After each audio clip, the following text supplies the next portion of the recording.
আসুন বন্ধুরা, আপনাদের খুব সুন্দর দৃশ্য দেখাই। এটাকে বলে হচ্ছে টিয়া বন। এটা আমাদের রজনীগন্ধা গেস্ট হাউস থেকে 20-25 মিনিট লাগে আসতে। এটা একটা জঙ্গল যেখানে টিয়া পাখি ভর্তি। এই যে দেখতে পাচ্ছেন, এই যে ভিডিওটা, এই যে সামনে গাছটা আছে, এইখানে প্রচুর টিয়া পাখির বাসা আছে পুরো সামনে জঙ্গলটা। প্লাস এই যে ক্যানেলটা আছে, ক্যানেলটার উপর একটা ব্রিজ আছে। এই ব্রিজটা আমরা যদি পার হই এরকম দিয়ে এপাশেও যদি আসি, এই জায়গাটা পুরো টিয়া পাখি পুরো ভর্তি। এইটা এটা সাধারণত আপনি টিয়া পাখিটা এই সানসেটের সময় দেখতে পাবেন, কারণ ওরা তো সব বাসায় ফেরে, এই সময়টা ওদের পাওয়া যায়।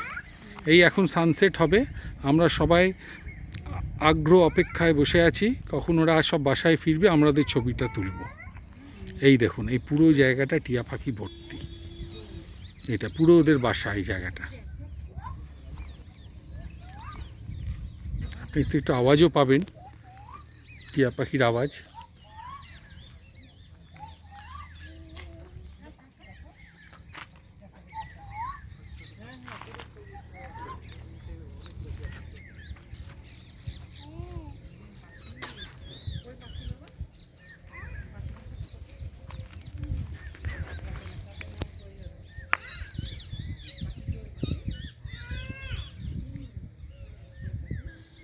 Tia Bon from Rajinigonda Guest House. Only 15 minutes from Rajinigonda Guest House.